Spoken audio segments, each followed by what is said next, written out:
신경하심으로 1월 3일 토요일 새벽 예배를 하나님께 올려드리겠습니다.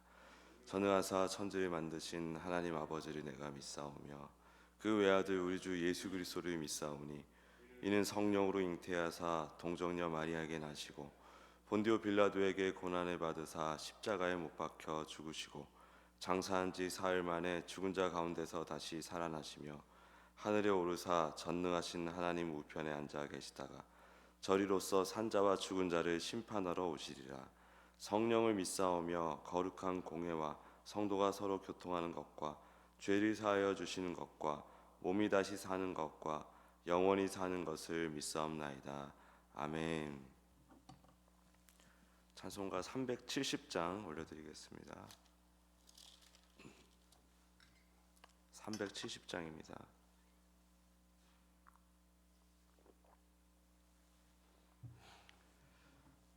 370장. 주 안에 있는 나에게 단 근심이 있으랴. 십자가 밑에 나아가 내 짐을 풀었네. 주님을 찬송하면서 할렐루야 할렐루야. 내 앞길 멀고 험해도 나 주님만 따라가리. 그 두려움이 변하여 내 기도 되었고 전날의 한숨 변하여 내 노래 되었네. 주님을 찬송하면서 할렐루야 할렐루야.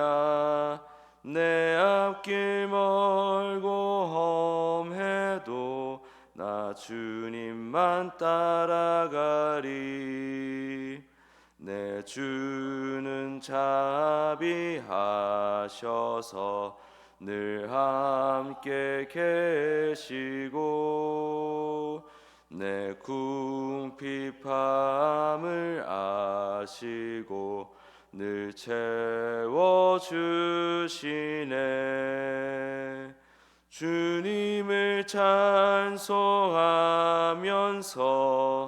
할렐루야 할렐루야. 내 앞길 멀고 험해도 나 주님만 따라가리. 내 주와 맺은 언약은 영불변하시니 그 나라 가기까지는 늘 보호하시네. 주님을 찬송하면서 할렐루야 할렐루야. 내 앞길 멀고 험해도 나 주님만 따라가리.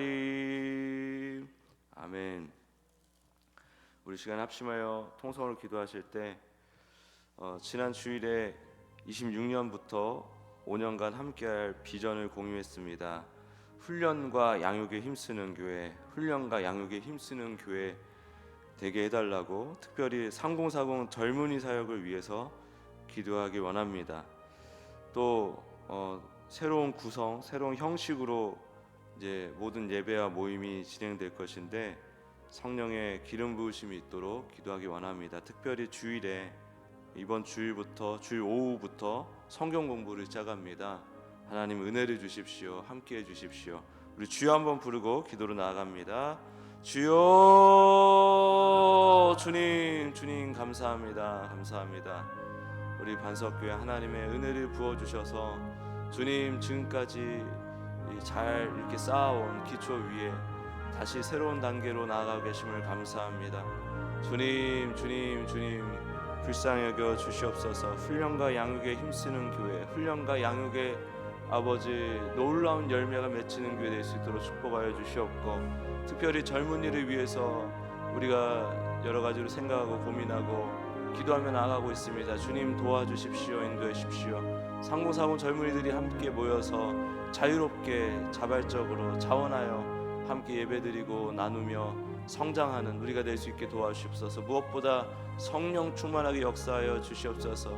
성령 충만하게 역사하여 주셔서 강력한 주님의 기름 부으신 가운데 우리가 이 모든 예배에 힘있게 아버지 임하게 도와주시옵고, 모든 모임에 아버지 즐거움과 기쁨과 평강 있게 해주시고, 기도에 열심히 있게 하여 주시옵소서. 주님 붙잡아 주시고 함께 하여 주시옵소서. 하나님 감사합니다. 주님 우리 반석교회를 사랑하사 새로운 길을 인도하고 계시고 또 새로운 방법과 형식을 도입하게 하심을 감사합니다. 주님의 은혜 가운데 부흥을 기대합니다. 우리의 내적인 부흥 또 양적인 부흥도 기대합니다. 주님 무엇보다 우리가 예수님을 더 뜨겁게 알기를 원하는 마음으로 성경 공부를 시작합니다. 주님 성경 공부에 성령의 강력한 기름 부으심을 허락해 주셔서 주님 우리가 성령 충만한 가운데 이 모든 것들을 함께 누리며 확장될 수 있도록 축복하여 주시옵소서. 감사드리며 예수님의 이름으로 기도드립니다.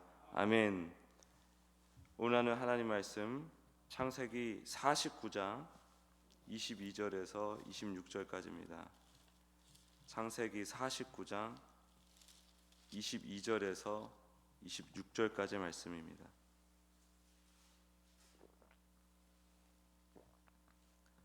네, 49장 22절 같이 읽겠습니다. 시작. 요셉은 무성한 가지 곧 샘 곁에 무성한 가지라. 그 가지가 담을 넘었도다.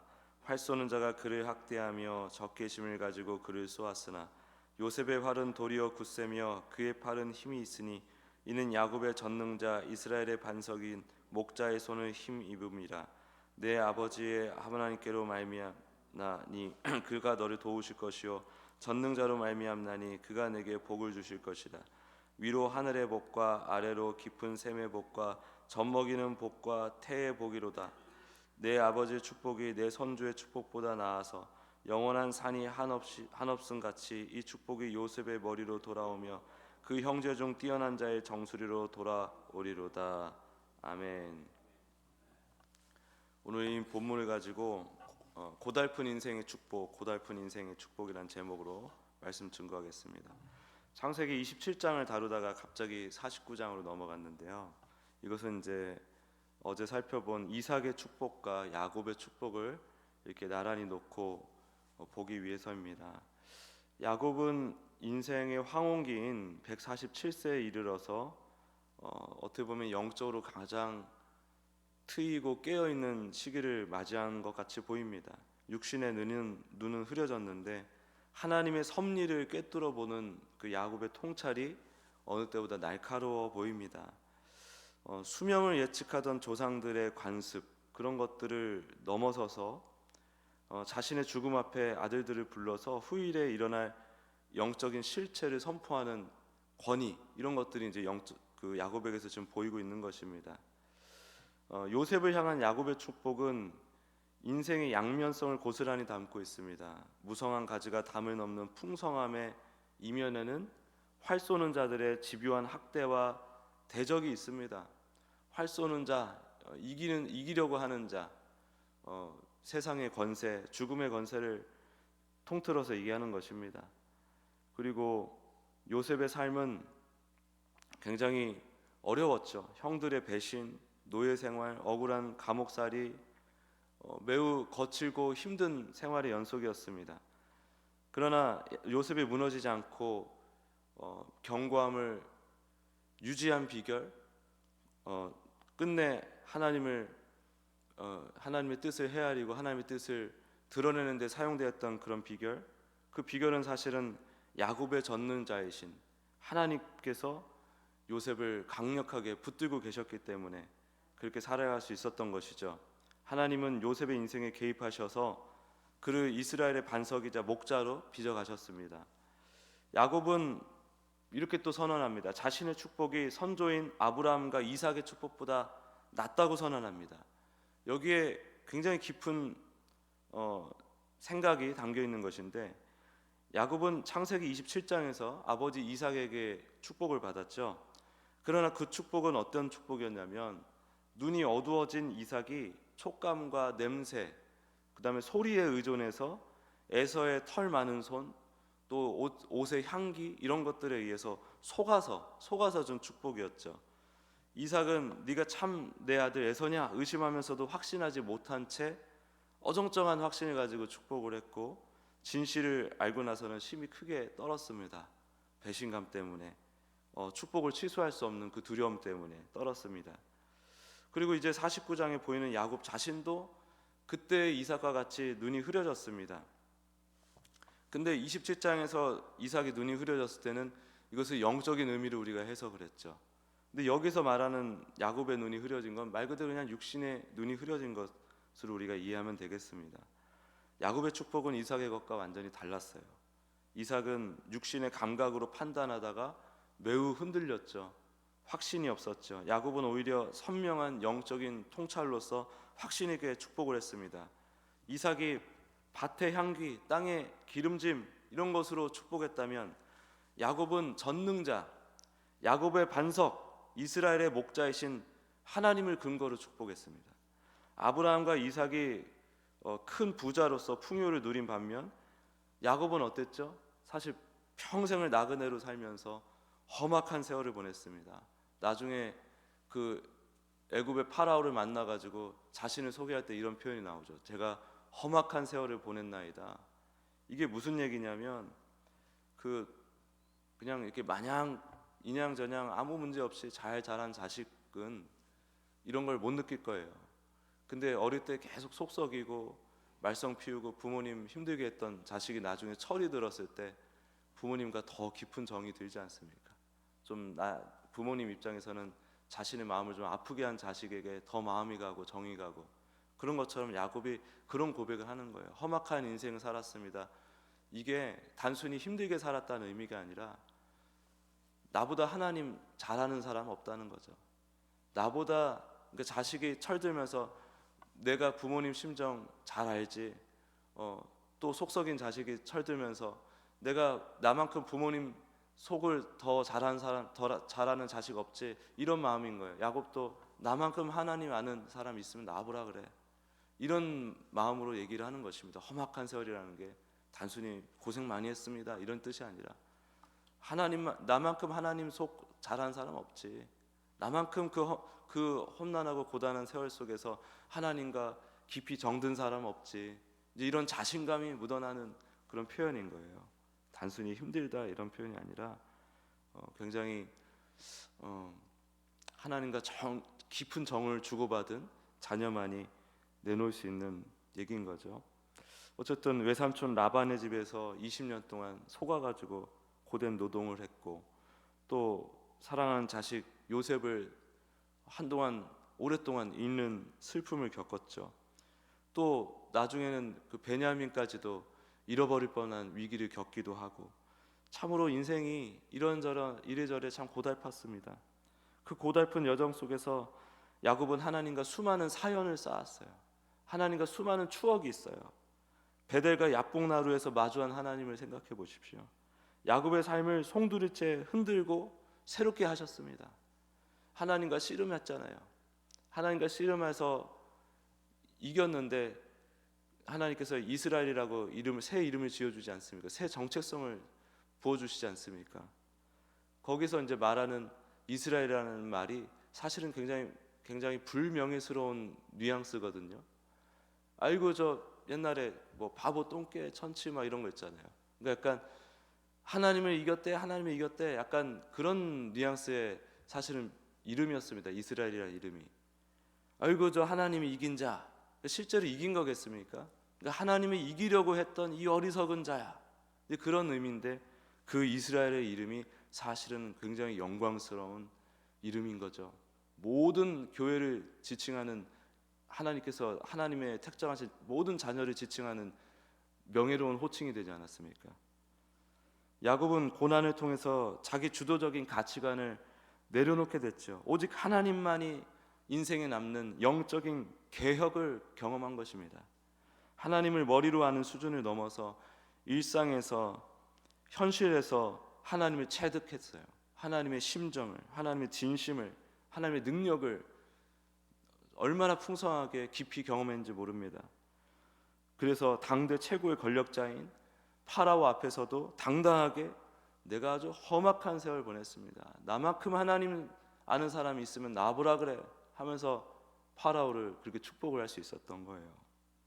나그네 지나가는 저기 어떻게 보면 이렇게 반듯하고 깔끔한 구석도 하나 없었을 그 떠돌이 인생에 불과한 주제에 당대의 최고 권력자 앞에서 당당하게 마치 윗사람인 것처럼 어른인 것처럼 축복을 하잖아요. 어른이 아이에게 축복하듯이 파라오를 축복하지 않습니까? 그 야곱의 당당함 어디서 온 걸까요? 바로 하나님과의 그 깊고 깊은 추억에서 온 것입니다. 그게 험악한 세월이죠. 우리 성도의 삶에는 여전히 깎여야 할 야곱의 모습과 또 영광스럽게 빛나야 할 그 이스라엘의 모습이 공존합니다. 하나님은 집요하고 끈질긴 사랑으로 우리 인생에 지금도 개입하고 계십니다. 그래서 우리가 오직 예수 십자가의 길로만 걷도록 이끄시죠. 때로는 인생이 바닥을 치고 지하 깊은 곳까지 내려가는 듯한 고통을 겪습니다. 남들은 결코 이해할 수 없는, 오직 예수님만 헤아리고 이해해 주실 수 있는 나만의 고통, 나만의 슬픔, 그런 순간들이 있습니다. 그런 순간들을 우리가 통과해야 되는 이유는 뭐냐면 그곳에서만 만날 수 있는 하나님이 계시기 때문에 그렇습니다. 십자가에서 죽음이 있고 그 죽음 이후에 사흘의 어둠이 있습니다. 그 사흘의 어둠 속에서만 만날 수 있는 예수님이 있다는 거예요. 사흘의 어둠 속으로 들어가야만 그 막연하고 캄캄하고 지독히 외롭고 슬픈 그곳에서 만날 수 있는 깊은 예수님의 위로와 공감, 새롭게 하심이 있다는 것입니다. 그래서 그곳에서 예수님과의 또 특별한 추억을 쌓는 것이죠. 험악한 세월, 하나님과 더없이 정이 깊어가는 그 시절을 우리가 바로 그 사흘의 어둠 속에서 겪는 것입니다. 그래서 우리를 하나님의 더없이 친밀한 가족, 친구로 만들어내기 위해서 하나님께서 우리 인생의 그러한 고통들을 허용하신다는 거예요. 그래서 믿음의 눈으로 보면 그것은 다 축복이고 은혜이고 우리의 기쁨이고 평안인 것입니다. 고달픈 인생이라는 것은 믿음의 눈으로 보면 하나님을 경험하는 가장 확실한 통로인 줄 믿습니다. 하나님과 전쟁 같은 사랑을 쌓는 아주 귀한 시간인 거죠. 세상이 줄 수 없는 가장 큰 복, 가장 큰 행복이 있는 그 고달픈 인생, 험악한 세월, 우리의 험악한 세월이 도리어 하나님 전능자의 도우심을 깊이 알아가고 그 사흘의 어둠 속에서만 만날 수 있는 예수님을 더없이 뜨겁게 만나는 은혜의 시간이 되기를 예수님의 이름으로 축복합니다. 기도하겠습니다. 하나님, 왜 이렇게 인생이 고달픈가 돌아보니 하나님께서 적극적으로 내 인생을 만들어 가시는 그 은혜를 발견하게 됩니다. 주님, 우리 지나온 세월에 또 지금도 왜 이런 일들이 내게 있었는가를 깊이 생각해 볼 때 주께서 깨닫게 하시어서 그 모든 것이 예수님이 나를 만져가시는 과정이었구나, 나를 길러가시고 또 나를 완성해 나가시는 주님의 은혜였구나라는 것을 믿음의 눈으로 보게 하심을 감사합니다. 오직 예수님 붙들고 앞으로도 계속해서 어떤 일을 당하든지 겪든지 간에 주 앞에서 성숙하게 하여 주시옵고 오직 주 안에서 참된 평안과 기쁨을 이 험악한 세월 가운데 누릴 수 있도록 축복하여 주시옵소서. 감사드리며 예수님의 이름으로 기도드립니다. 아멘.